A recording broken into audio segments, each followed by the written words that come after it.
If the ACC wants any sort of representation in the college football playoff, the Duke Blue Devils are going to have to take one on the chin, and Virginia's got to win this championship on Saturday. You're talking ball with the ACC squad. From Florida State to North Carolina, from Syracuse to Miami, and from NC State to California, it's the local experts of the Locked On Podcast Network bringing you scoops, breakdowns, and the most comprehensive preview of the upcoming ACC weekend. Hang on, it could get loud, it could get heated, and it will definitely be fun. Squad up, you're part of the ACC squad. Hey there, what's up? Happy Thursday. Welcome into the ACC Squad Show, all part of the Locked On Podcast Network. Now, the number one sports podcast network there is in the entirety of this globe that we call Earth. It's great to be together. We got a great quartet today. Jackson Holzer from Locked On Syracuse, Kenton Gibbs from Locked On Wolfpack, and JJ Jackson from Locked On Blue Devils. I'm Isaac Shade from Locked On Tar Heels. So we got some triangle, and we brought in the dude from New York as well. Going to be a great show today. A lot of fun. Here's where we're headed, and we want to thank you everydayers for joining us as we do so. We got to talk about the potential doomsday scenario that might befall our fair conference on Saturday. Then we'll actually preview the championship game between Duke and Virginia, a rematch from back on November 15th. And then finally, we'll wrap up by talking about the ACC-SEC Challenge, which at least on night one, the ACC showed themselves to be much better this year. Thank goodness, my word. Boys, here it is. Let me lay it out, and then we'll unpack this potential doomsday scenario. We've got Virginia. We've got Duke Saturday in the championship game. If Virginia wins, we should be good. If Duke wins this championship game, guaranteed to be behind four of the other conference champions, SEC, Big 10, Big 12, and whoever wins the American, because they're both ranked already. And then assuming that JMU wins the Sun Belt, that would put Duke as the ACC champ at best sixth. And then there's also the assumption that Miami is not going to be able to vault all the way up to that 10th spot in the CFP rankings, which would be that final at-large bid. Boys, are we looking at a doomsday situation here? Who wants to buy the first round? Let me jump in at this. I mean, I thought for a moment I would get a chance to celebrate Duke actually being in the ACC title. And immediately it's, wait, what if they win? And I'm like, let's play this game first. Excited to be here type vibes with Duke football after losing to Virginia a few weeks ago, a chance to avenge the loss, all the things. And now it's just pressure mounting to not win this game so the ACC can benefit from this. Where is the fun in that for Duke? We haven't won the ACC in football since 1989, fellas. Yeah. I'm sorry, JJ. I mean, we got to congratulate Duke. I mean, you went 6-2 in the conference. I mean, congratulations. But at the end of the day, we need you to lose. We need you to really, really, I don't care if it's a 1-point loss, a 2-point, 10-point. We need Duke to lose because the ACC is quite literally one game away from being the most unserious power conference out there. So much so that if Duke were to win the conference, and there's going to be no ACC teams in the college football playoff, you can no longer consider the ACC a power conference in football. It would become the Power 3, which would really be Power 2 plus Big 12, and the Group of 6.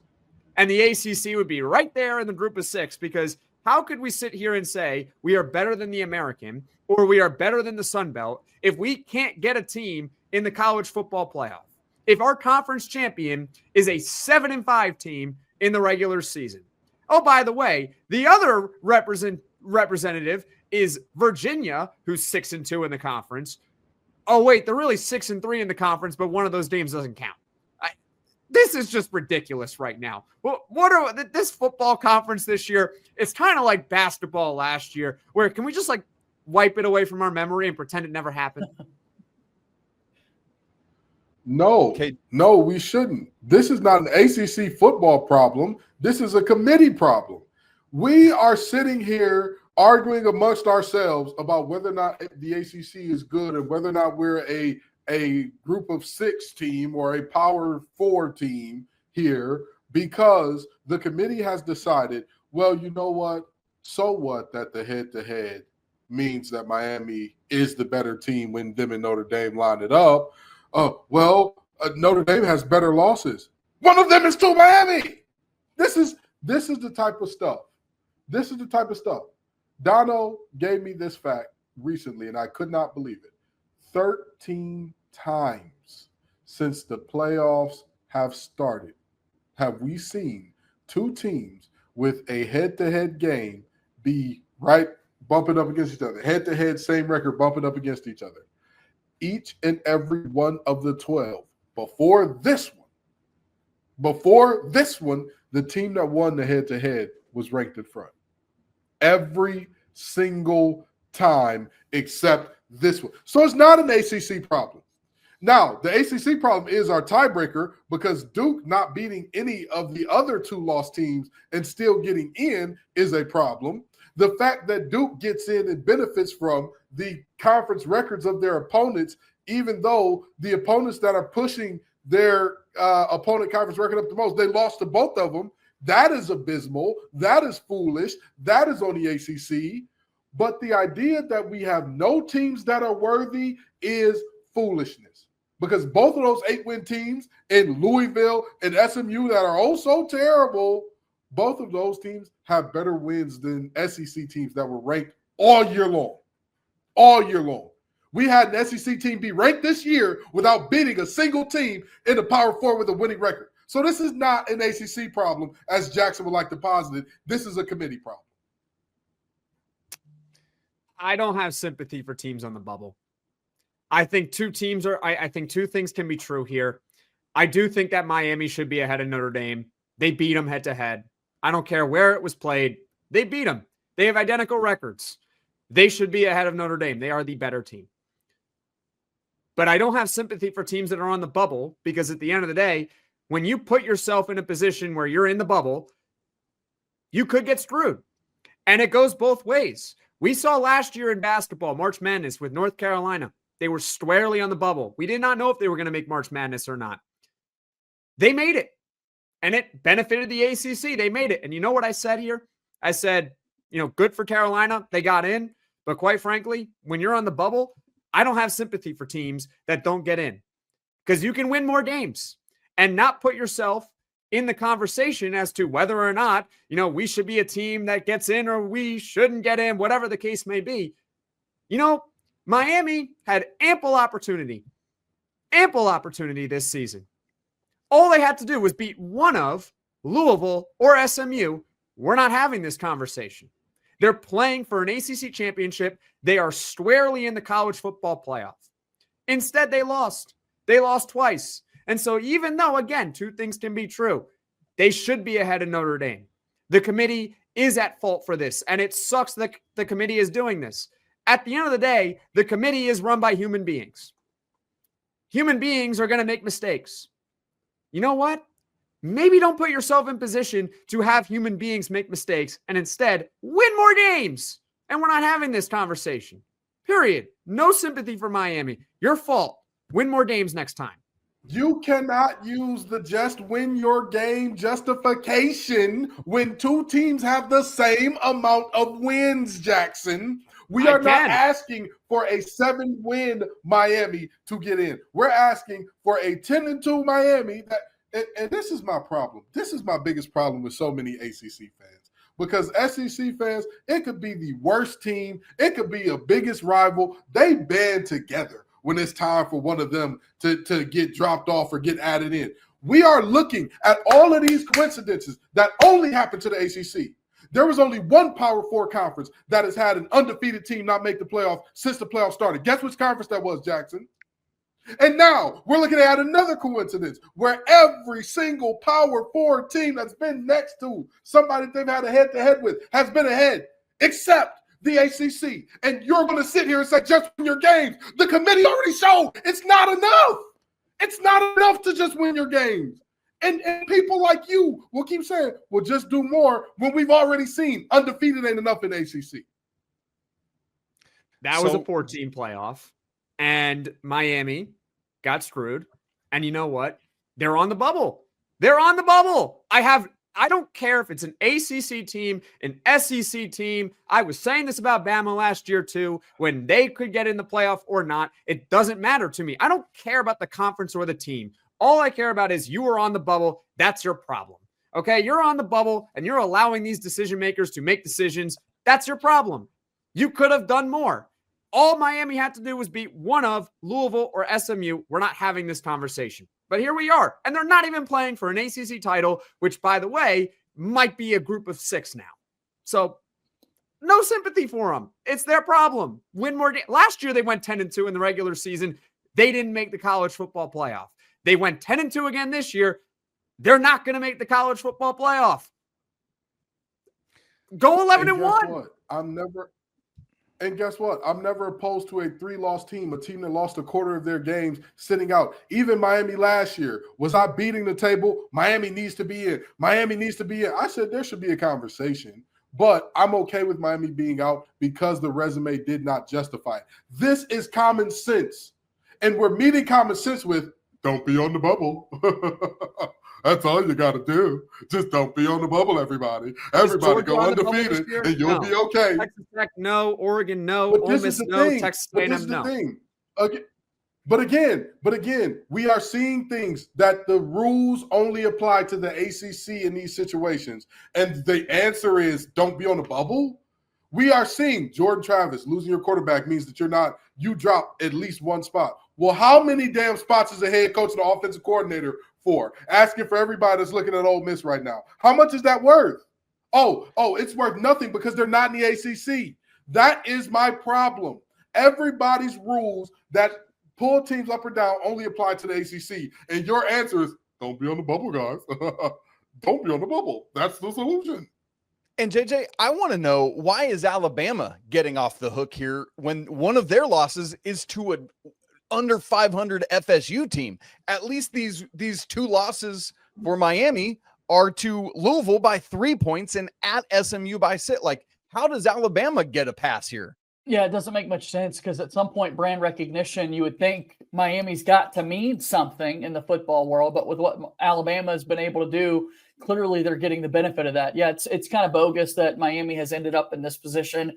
I'm passionate about this as well, maybe not quite to the level that my guy KG is here. But when Miami does win a head-to-head football game over Notre Dame, that's clearly got to count for something. And here's the other thing too. Even if they went up 1 ahead of, like, if Notre Dame was 12, Miami would still be 11 and still would need to get up 1 spot above BYU or Alabama or somebody to have an at-large status. And so, like, I think that's the problem here. And as you look ahead to championship weekend, who's going to, like, what 2 teams are going to lose and fall beneath Miami? And then you get into the whole argument for, well, should you really fall after you lose in a championship game? Nope. I say no. And so it's kind of like we're locked in here and Miami's not going to go anywhere. Boys, any other things on this before we ultimately get to the to the break? Alabama's dead in a pass because they won at Georgia. That's the Sure. They have the most impressive win over all the other 10-2 teams. And so if you look at their loss also to Florida State was awful, but they're getting the pass because they have the most impressive win out of anyone, which is winning at Georgia. Miami's best win was a home game against Notre Dame, Sure, which is a great win. Bama has the best. Bama Sure. has Notre Dame beat. Bama has Miami beat as well. Bama is playing in the SEC championship game. To me, it's not really a conversation with Alabama. It's more about Notre Dame and Miami. And again, I think that Miami got screwed and they should be ahead of Notre Dame simply because they beat Notre Dame. But I'm not going to repeat myself. Y'all already know what I think about it. Yep. All right, boys, we need to actually talk about this championship game because it all might be a moot point if Virginia ultimately wins. So that's where we're going to go next. Virginia, Duke, Saturday night on ABC in Charlotte. We'll get to that coming up here in just a second. right after I tell you about Aura Frames. The holidays, you guys, they're officially here, which means gift hunting season is on. And if you want something meaningful and personal and guaranteed to get a reaction, Aura Frames is the gift that delivers every single time. It's not just something you wrap, it's a way to share memories, because Aura isn't your average picture frame. You can preload this frame with photos before you even gift it. So as soon as your mom or dad or dog or brother or whomever plugs it in, the memories are already there. No apps to figure out, no setup headaches, just instant smiles. Endless uploads of pictures and 30-second videos through the Aura app, and you can add a personalized message right there inside the frame, so the gift feels thoughtful the moment it's opened.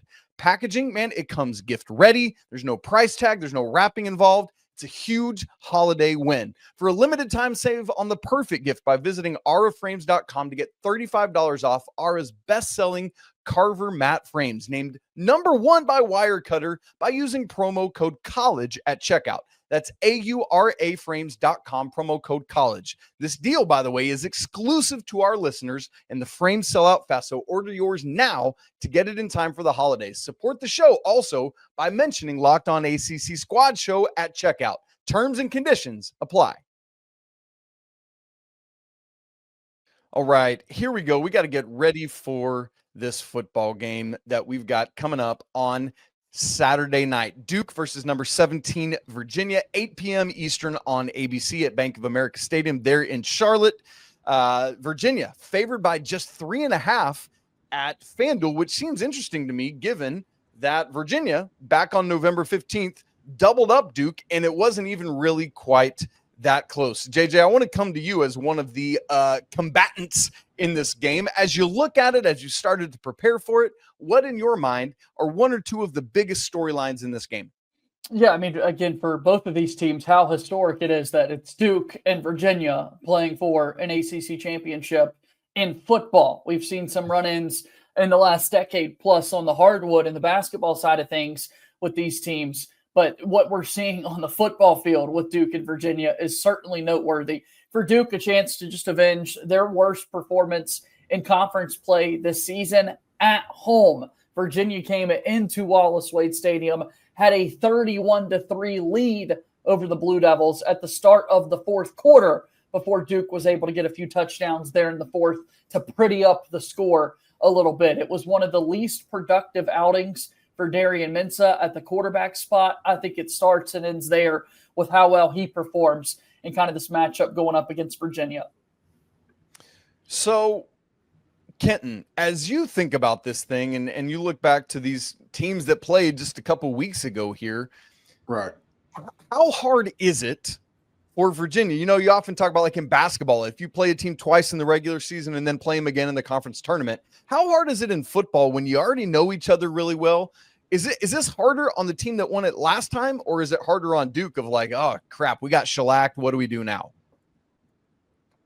It's much harder on Virginia, and it's not particularly close. Let me explain to you why. A lot of people say it's hard to beat a team twice and all that, but I think it goes a little bit, it goes into the idea of this. You did it and it worked last time. So now they're developing counters for what worked for you. What do you develop counters for? This was not, the score to this game made it look closer than it was. This was not a game that you looked at most of it and was like, oh yeah, Duke's got a shot in this one. So I say that to say Duke is in a position where they're like, okay, we've taken your best shot. We know what your best punch feels like, as opposed to Virginia, who, I mean, I would have to agree with JJ. I had not seen Darian Mensah in that passing game be as off kilter as they were against Virginia all season long. So ultimately, you look at that aspect of it, and I'd hate to say it, but geographically, Duke fans got to travel about 2 hours to get from Durham to Charlotte. And from Charlottesville to Charlotte is about, what, 4.5 or some along those lines? Something so it's there are multiple factors here that work in Duke's favor. The only problem is I just think this is Virginia's year. I think this is just Virginia's year to get it done. But I do think that Duke has, I mean, all of the things are working for them, but it seems like the universe is finally paying Tony Elliott some kindness for everything that he's been through since his first day as head coach at UVA. Jackson, I know for Syracuse, they played Duke. They didn't face Virginia this year. It was the beginning of the end, if we're being honest, for the Orange this season. What did you take away from that game, and what are you looking forward to on Saturday? Well, aside from the Syracuse stuff, I think that Duke's offense is going to bounce back. I think they're going to be better this game against Virginia than they were a few weeks ago. My question about Duke, and it doesn't really apply to Syracuse because Syracuse's offense was pretty pathetic. Walk on true freshman. Putting it kindly, if we're being, I am being very nice. Can Duke stop anybody? That's what I want to know. Can Duke stop anyone? Because if they can't stop anyone, and then they're going to have to try to win this game like they did against Clemson 46-45. Because I'm looking at Duke right now, and the amount of points that they have let up since October 18th, by the way. That was the last time, I believe. Wait, never mind. The last time that Duke allowed less than 30 points, not counting a game against North Carolina, they allowed 25 in. And North Carolina's offense is pretty pathetic. I mean, their point totals they've allowed, 45 to Clemson, 37 to UConn, 34 to Virginia, 25 to North Carolina, and 32 to Wake Forest. Like, is this team going to stop anyone? They're currently barely inside the top 100 nationally in points allowed per game. They are 111th in yards allowed per game. So what's Duke's game plan here to stop Virginia? What is it? I want to know myself, Jackson, because the defense has not been great. To your point, there have been several injuries on that side of the ball that have impacted Duke down the stretch, particularly in the linebacker position. It started 2 weeks into the season when Nick Morris gets injured and he's been out for the rest of the year. But it starts at the front with VJ Anthony and Wesley Williams. Can they get after Chandler Morris and make his life difficult, and trust on the back end of the secondary to get the job done and perform? Because if the defense isn't stopping anybody, and if you get the offense that you saw against Virginia the first time around, then Duke's got no shot in this. The problem in that game, offensively speaking, was the inaccuracies of Darian Mensah, which we did not see throughout the course of the year. Interestingly enough, in ACC play, Darian Mensah was never intercepted. He took care of the football. There were a few fumbles that he had in ACC play, but his interceptions all happened in non-conference play. And that's, the earlier conversation we had about the losses piling up and Duke not being in the CFP position that they are. But for the most part, he's taken care of the football. ACC defenses haven't been able to stop him at all. It's been him stopping himself by not hitting receivers in open spots and that sort of thing. So, yeah, definite key to the game. Figure out a way to get some form of spark defensively and hope that Darian Mensah is firing on all cylinders. Because if he is, it's been proven no one in this conference is stopping him in this offense. I think we need to give Virginia's defense a little love and respect here. I really and truly do, because first half of the season, they did not, and this is a very interesting fact here, despite playing multiple teams that are on the bottom of the ACC in terms of overall, they did not hold a single, not one, Power 4 team under 20 points. NC State, they allowed 35. Stanford, they allowed 20. Florida State, they allowed 38. Louisville, they allowed 27. And then you look at the second half of the season, and if you use that 20 as your bar, they only allowed 20 or more to Washington State and Cal. North Carolina, they allowed 16 points. Wake Forest, even in a loss, allowed 16. Against Duke, 17. Against Virginia Tech, 7. So their defense has done an absolutely fantastic job coming on in the second half of the season. This was Darian Mensah's worst performance in the ACC, but it wasn't 100% just Duke having some misses where it's like, oh, man, what's going on here? Virginia has also ramped up the intensity massively from where they started the season at. All right, boys, we need to make predictions on this football game, which, by the way, do you remember back in August, our ACC squad show right before the season started, and we made predictions about who would be playing in this game? It was all sorts of Miamis and Clemsons and Louisvilles, Florida. I think we might have even gotten a Florida State in there. Nah. Here we sit, Virginia and Duke, as everybody anticipated, right? Well, that's exactly what I said in the preseason. Go back and check the tape.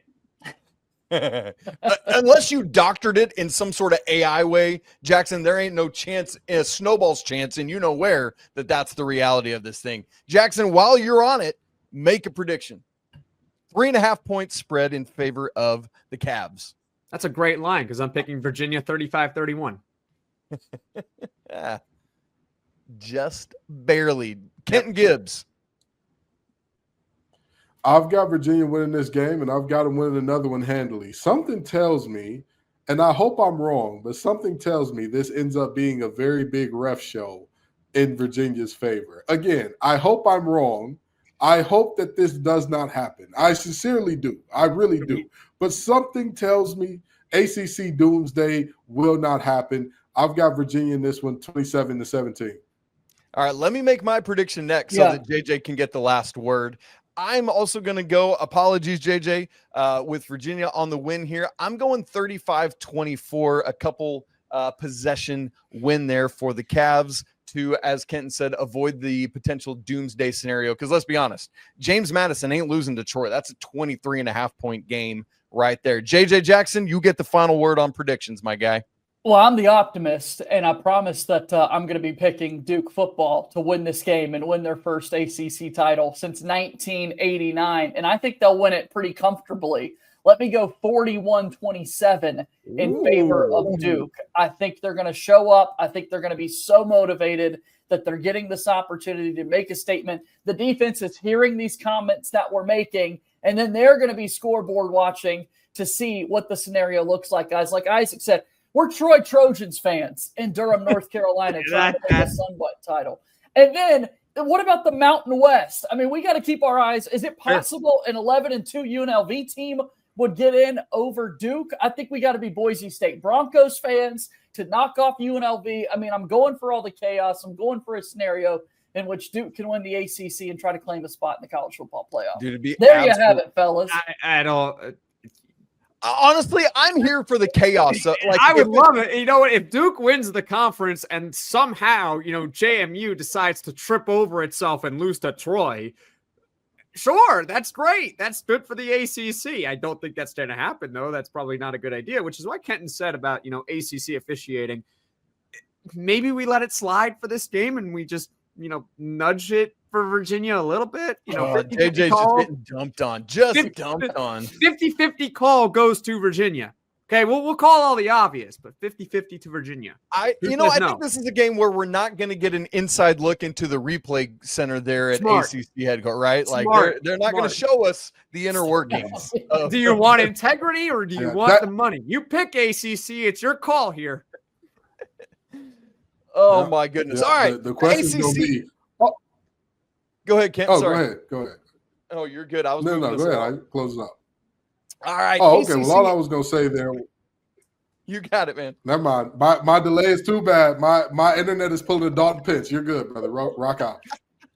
ACC-SEC challenge is going on. We're recording this on Wednesday, just before the games tip off, but we do have Tuesday's results. And the ACC has already tripled their win total from last year. We'll talk about that coming up to wrap the show in just a second. Right after I tell you about FanDuel, you guys, NFL Sundays move fast. One big play and suddenly everything feels different. That's what makes live betting with FanDuel so exciting. You're not just watching the game, you get to react to it in real time. With FanDuel, you can place bets as the action unfolds, every drive, every momentum swing, and every highlight moment. Live betting is best when the game starts to shift. A receiver gets hot, a defense tightens up, or the momentum flips after a turnover. FanDuel lets you jump right into that moment with live spreads and money lines that adjust instantly. Player props update as a player gets hot. You can bet next touchdown scores, drive results, totals, and more to keep you locked into every snap, every drive, every possibility. We're about to talk ACC basketball. How about some regular season champion odds? JJ's Blue Devils lead the way at plus 120, followed by Dalton Pence's Louisville Cardinals at plus 180. Clemson, North Carolina tied for third at plus 1,200. And then KG in the Fighting Wolfpack at plus 1,300. So if you want to be right in the middle of the action this season, visit FanDuel.com and place your NFL live bets all season long. FanDuel, the game moves fast, and so can you. All right. ACC-SEC Challenge. All the results we have as we record. Thank you, Jackson, for the background switch to the Carrier Dome. I refuse to call it anything other. Is Tuesday night. The ACC won 6 of the 9 matchups, including multiple underdogs winning. Jackson Holzer's Syracuse Orange was probably the biggest one of the night for the ACC, knocking off Tennessee there. So Jackson, let's start with you. Syracuse showed some of this during Feast Week. How did it all culminate in beating the Vols on Tuesday night? They mucked it up. That's what they did. It was if you watch that game, it was not the prettiest work of basketball here. There were a lot of turnovers on either side, a lot of missed shots. Quite frankly, it was a very clunky game, but Syracuse just kind of hung around. In fact, they, at one point in the second half, they were really the first team to go on a run. They were the first team that got up, 8-9 points, because throughout that game, it was trading a basket here, trading a basket there. You thought that might be a momentum up. Nope, you turned it over. We're going to go the other end, and we're going to miss the layup, and we're going to miss the done. Here's the foul. Oh, by the way, both teams, Tennessee might have gotten Syracuse's free throw-itis. Both teams could not make a free throw in this game either. It was an ugly game, but at the same time, it kind of plays into Syracuse's identity. The way I look at Syracuse right now and how they have played through 8 games is they kind of built a team sort of how Houston likes to play, which coincidentally was the team they took to overtime out in Vegas. They're not going to be the prettiest of teams. Their half-court offense oftentimes is going to look stagnant, but they're going to be ferocious on defense. They're going to cause turnovers. And so aside from one half against Iowa State, which we don't talk about, it allows them to be competitive against teams where you would think they have more talent in. And Tennessee, in my opinion, does have more talent in Syracuse. But you're on your home floor. You play great defense. The crowd gets involved. You're the first team that goes on a run. William Kyle at the end of the game actually hits a free throw. And next thing you know, oh, it's so ugly. It went in. It doesn't matter. It went in. And next thing you know, you got yourself a nice victory. You can put that non-conference win in your back pocket, and you can say to the world that the ACC is a much stronger conference than it was a year ago, which benefits everyone because now every team has an opportunity to get big wins when conference play happens. A couple other big ACC underdogs that got wins on Tuesday night. Miami just blitzed Ole Miss. My goodness, they were up like 21 at one point. North Carolina goes and wins at Rupp Arena, an ugly offensive game where Kentucky went through a 10-minute stretch without a field goal. Crazy, crazy stuff. But JJ, Duke at home against the reigning national champions. What was nearly the national championship game last year. We'll just leave that there. Duke had this game, nearly lost it, but Isaiah Evans comes through. Yeah, Showtime Slim hit him with the signature celebration when he knocked it down with under 20 seconds left to play. You mentioned it, Isaac. Duke had a 15-point lead in the first half, was doing everything possible to control that game. The size of Florida overwhelmed Duke for a little bit until Malik Brown came in, along with Cameron Boozer and Patrick Gongba. First time this season, John Shire has played all 3 bigs together to match the size of Florida. And then Cameron Boozer, 29 points as a freshman, did everything to help will this Duke team to a victory. And then, the 3-point shot to win it at the end. What an impressive win. Back-to-back wins for Duke in the ACC-SEC Challenge. Just Duke and Clemson were the only teams to get wins last year for the conference. So I'm thrilled to already see us having tripled the win total from a year ago. And obviously all of you listening and watching this, you know how the finals play out, what happened on Wednesday night. If the ACC was able to get 2 or 3 wins to either tie or win this thing, we don't know it as we listen to or watch it in real time. But here's the frustrating thing for me, fellas. As I was prepping for the ACC-SEC Challenge, and KG, I want to come to you with this. In the ACC preseason poll, the top 8 ACC teams were Duke, Louisville, North Carolina, NC State, Virginia, SMU, Clemson, and Miami. Other than Duke, the other 7 of the top 8 ACC teams were all on the road. in this event. How does that happen to our conference? And so you look at that, KG, obviously NC State on the road, down on the plains at Auburn, a game that JJ went to, I guess, as everybody listens to or watches that. KG, what do you make of that in terms of the ACC trying to win this event when their top teams are all on the road? Well, who puts this thing on every year? What station? What can somebody help me out here? It rotates every year. This is a rotation. ESPN. Oh, okay. I was just making sure. I was just making sure. Year. But either way, you kind of slice it. And so all of these teams, so it was a majority home games for the ACC last year when all of these teams were terrible. The ACC is that what I'm hearing, Jackson? It didn't matter. I know, but I'm saying it was all home games. But see, this is Jackson. This is my problem with you. Nothing ever matters, regardless of how we could tie every ACC team's left hand behind their back. We could sit here and say, Darian Williams, it's illegal to dribble with your left hand now. And you would say, NC State should have just won the game. I don't know what the problem is. We kicked Boozer out for breathing wrong. So what? Duke should have just won the game. Kai and Anthony, we don't like his dad. We're going to kick him out. Win the game. There are objective things happening that are not okay. All of the ACC being on the road when we finally have legitimate coaches is not okay. That should not be a thing. At minimum, we should say, all right, let's go through and each one home, away, home, away, home, away. That way you can't make a complaint about, oh, well, we've got our one matched up against their 6 or anything like that. No, we match you up by levels and we get each one. This year, y'all one gets home. Next year, y'all get the odds at home. You know, that's how it should be, Jackson. That would make sense. But I get it, Jackson. They could play us with 5 players only. Just win the game. Hey, look, okay, let me put a thorn in. North Carolina go on the road and win? They did, but North Miami Carolina was at home. North Carolina was at home each of the last 2 years. So they don't just straight flip-flop it. Carolina hosted Tennessee, hosted Alabama. I thought they flip-flop every year. I'm not going to lie to you. So that's a mistake. You know what? At the end of the day, look, North Carolina was on the road going to Kentucky. What did they do? They backdoored their way into a victory. Okay, they won. Miami, weren't they top 8 preseason poll? Yeah. What did they do at Ole Miss? Spanked them. Thank you. Are you not allowed to win games on the road? Isn't that what good teams are supposed to do? Aren't you supposed to beat teams that are on the road? This is good for the ACC. We're going to sit here and now complain about how the schedule is made?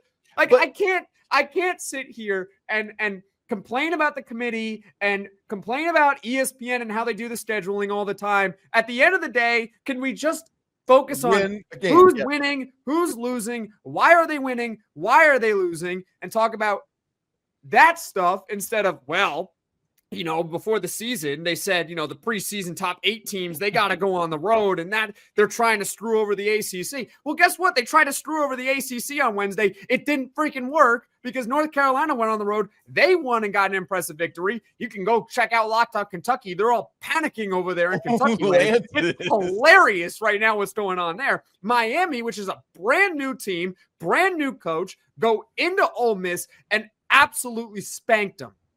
Syracuse was at home against a team that should have probably beat them and said, you know what? We're going to get ourselves a signature win early in the season. We don't care that we're playing Tennessee for the 3rd year in a row. 3rd year in a row we're playing Tennessee. Guess what? And the JMA Wireless Dome had nothing to do with that. Who cares? Yep. Who cares? Go ahead and beat them anyway. Like, what difference does it make? Just win the game. Win. I'm tired of the excuses here about the conference and trying to screw us over. Like, win. Fair. Look, at the end of the day, yeah, you got to win games. I've heard that somewhere before. JJ, here's the truth. What did Todd Golden say after this game? How many points better than Duke do you have to be to win at Cameron? 10. He said, you know, the whistles go in Florida's direction or in Duke's direction at home on the floor there. But, Duke got the win. That's all. Like Jackson, I see a win at the end of the day. I see a win. Cry all we want. It's a win. Keep crying. Like, keep crying, keep celebrating, whatever. Did you win? Did you lose? Was it the ref's fault? It doesn't matter. And that's good. Look, the wins are massive. And ultimately, too, here's the other thing for me. I just want, if the ACC wins this event, which, again, as we record, we don't know, I want the praise for the ACC to be as loud as the hate was last year. And I know the margin of victory or whatever isn't going to be as big, but like, we just can't continue to like, oh, well, here's why this happened to the SEC. Like, that's what's going to infuriate me with it all, is like, just if the ACC is better, can we just admit that the ACC is better? That's all I need to hear from national media. You know what? Right? And guess what? If on Wednesday night, we're recording this before the games actually start, if the ACC ends up winning this challenge, you'll hear me next week say the ACC is better this year. They won the challenge. I don't care about home road splits. They won the challenge. They are the better conference this year. So when we're comparing resumes come March, and I hope that they do this, guess what? You know what? The ACC was a better conference. Yeah. Yeah, absolutely. I'm not going to be complaining about a win. Until an ACC team is on the bubble and they get put out for an SEC team that they're better than, then you know what Jackson's going to tell us all? Just win the game, even if you beat them. Even if you beat them, even if you beat the team, he's just going to say, just win more games. That'll be my dad last night asked me, what if Syracuse is on the bubble this year? And I said to him, if Syracuse is on the bubble this year and they don't make it, I will say the same thing. I will say, you know what, Syracuse, you did it to yourself. You could have just won against Houston in overtime. If you beat Houston in overtime, you're not going to be on the bubble. You should have won that game. Yeah, you probably should have won that game. You would have been nice to have that in your back pocket. So I don't want to hear about the bubble. Don't be on the bubble. All right. It's clear and obvious the ACC is definitely better this year. How much better? That still remains to be seen. Really good stuff. It's been great to be together. I love all the back and forth. And I think our new mantra of the show is hashtag just win games. Let it stamp forever more. For Jackson Holzer from Locked On Syracuse, Kenton Gibbs from Locked On Wolfpack, JJ Jackson from Locked On Blue Devils, I'm Isaac Shade, the host of Locked On Tar Heels. Thank you all so much for being here with us on Locked On ACC Squad Show, making it your first listen or watch of the day. And also want to thank all of you for making the Locked On Network the #1 sports podcast network there is. We cannot tell you how much that means to all of us that all of you come hang out with us. It's incredible, and we do not take that for granted.